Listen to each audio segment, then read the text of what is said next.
Constipation यानी कब्जियत एक ऐसा शब्द जिसे हम रूटीन में बहुत ज़्यादा यूज़ करते हैं और इसीलिए हमें लगता है कि हम कॉन्स्टिपेशन यानी कब्जियत के बारे में सब कुछ जानते हैं। हम सोचते हैं कब्जियत मतलब पेट का साफ ना होना या हार्ड स्टूल का आना, लेकिन क्या एक्चुअली में आप जानते हैं कि कॉन्स्टिपेशन यानी कब्जियत क्या होता है? रिसर्च कहती है 80% लोग कॉन्स्टिपेशन यानी कब्जियत के बारे में नहीं जानते, जिसकी वजह से वो अपना इलाज गलत कर रहे हैं। So welcome back to my channel. I am doctor Nidhi Rathore और आज हम बात करेंगे कि एक्चुअली में कॉन्स्टिपेशन क्या होता है, इसे हम सही टाइम पे कैसे पहचानें और क्यों आपको कॉन्स्टिपेशन क्योर करने के लिए किसी भी तरह के लैक्सेटिव को अपनी लाइफस्टाइल में शामिल नहीं करना चाहिए। और अगर आपको डाइजेस्टिव हेल्थ या कॉन्स्टिपेशन से रिलेटेड कोई भी प्रॉब्लम है तो इस वीडियो को लास्ट तक जरूर देखें बिना स्किप करें। इस वीडियो में मैं आपको कॉन्स्टिपेशन के टाइप्स, कॉन्स्टिपेशन कैसे होता है,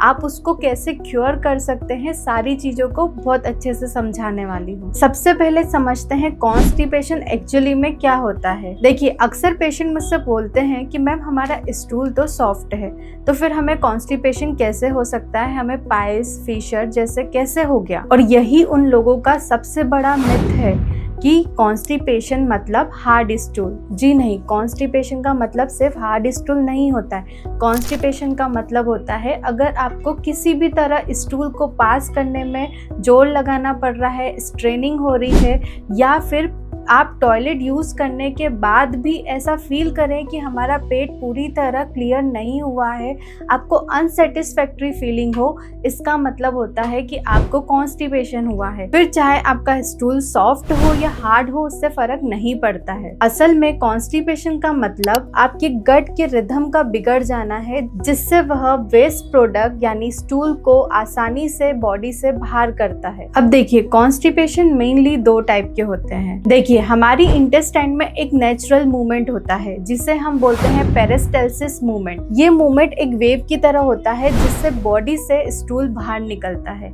लेकिन अगर किसी भी कारण से ये वेव सुस्त हो जाती है, स्लगिश हो जाती है, स्लो डाउन हो जाती है, तो जो स्टूल है वो वहीं इंटेस्टाइन में फंसा रह जाता है, जिसकी वजह से कॉन्स्टिपेशन होता है। और ये मेनली दो तरह से होता है। First, hard stool.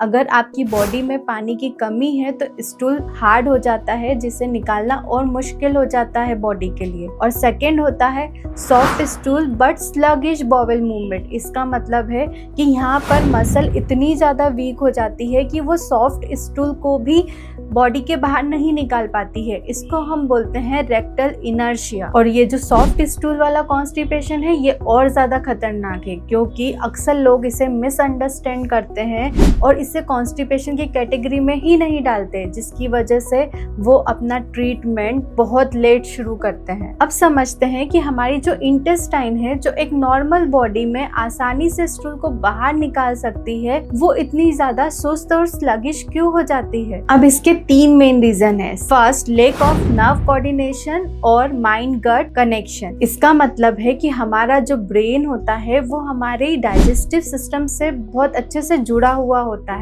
इसलिए जब भी बॉडी स्ट्रेस में होती है या फिर नींद पूरी नहीं होती है तो ब्रेन से इंटेस्टाइन को मिलने वाले जो मूवमेंट सिग्नल है वो थोड़े स्लो डाउन हो जाते हैं, और इसी वजह से हमारा जो इंटेस्टाइन की मसल है वो भी स्लो डाउन हो जाती है। कभी कभी तो ये ठीक है, लेकिन अगर बॉडी में स्ट्रेस ज्यादा लंबे समय से बना हुआ है या स्लीप साइकिल बहुत लंबे समय से डिस्टर्ब है तो ये आपको अच्छे खासे कॉन्स्टिपेशन में ले जा सकते हैं। सेकेंड है सेडेंटरी लाइफस्टाइल और हार्मोनल इम्बैलेंस। देखिए, अगर आपकी दिनचर्या ऐसी है कि बॉडी का बैठे रहने का काम है, बॉडी एक्टिव नहीं है, तो इस कंडीशन में आपकी एब्डोमिनल मसल्स वीक हो जाती है। और अगर आपको हाइपोथायरॉयडिज्म है या फिर हार्मोनल इम्बैलेंस है तो इस कंडीशन में भी आपकी जो इंटेस्टाइन है उसका मूवमेंट स्लो हो जाता है। And the third one is laxative abuse. इसका मतलब है कि बहुत सारे लोग कभी कभार क्या करते हैं कि अगर उन्हें 1-2 दिन या 3-4 दिन से स्टूल पास नहीं होता तो तो वो उसे ठीक करने की वजह लैक्सेटिव ले लेते हैं और धीरे धीरे उन्हें लैक्सेटिव की आदत पड़ जाती है और ये लैक्सेटिव हमारे इंटेस्टाइन को और स्लो डाउन कर देते हैं, उसकी नेचुरल रिदम को और स्लो डाउन कर देते हैं। इसलिए हमारा इंटेस्टाइन अब खुद से काम करना ही भूल जाता है और इसे हम कहते हैं लेजी बाउल सिंड्रोम। अब डिटेल में समझाती हूँ कि लैक्सेटिव एक्चुअली आपकी बॉडी में करते हैं क्या है। जब भी आपको कॉन्स्टिपेशन होता है और आप लैक्सेटिव लेते हैं तो लैक्सेटिव आपकी बॉडी में एक आर्टिफिशियल धक्का लगाने का काम करता है जिससे स्टूल बाहर आ जाता है। अब ये शुरुआत में तो काफ़ी अच्छा फील होता है कि हाँ हमारा स्टूल पास हो गया है, लेकिन अगर आपको लैक्सेटिव की आदत लग गई तो आपका इंटेस्टाइन धीरे धीरे स्लो डाउन हो जाता है। आपके इंटेस्टाइन डिपेंड हो जाता है लैक्सेटिव पे और इंटेस्टाइन धीरे धीरे खुद से काम करना बंद कर देता है और टाइम के साथ साथ इंटेस्टाइन इतनी डिपेंडेंट हो जाती है कि जब तक उसे कोई केमिकल नहीं मिलता वो काम करना ही नहीं चाहती। इसका मतलब आपने कॉन्स्टिपेशन यानी कब्ज का इलाज नहीं किया है, आपने एक वैसाखी का यूज करा है जिससे स्टूल आपका पास हो रहा है।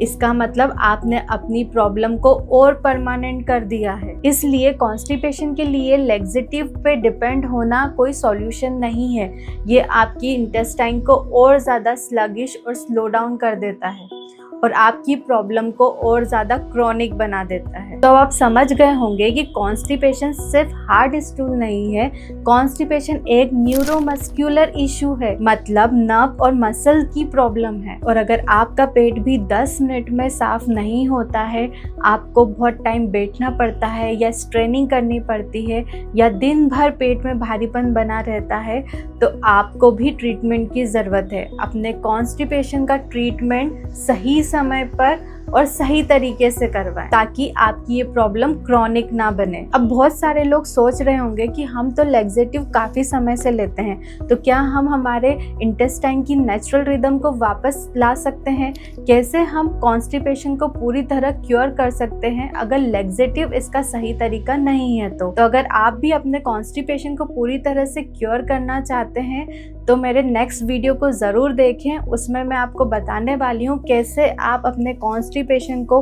पूरी तरह से परमानेंटली क्योर कर सकते हैं। तो see you in the next video. अगर आपको ये वीडियो अच्छा लगा हो तो इसे लाइक ज़रूर करें, शेयर ज़रूर करें और हमारे चैनल को सब्सक्राइब ज़रूर करें। मिलते हैं नेक्स्ट वीडियो में। Till then stay healthy.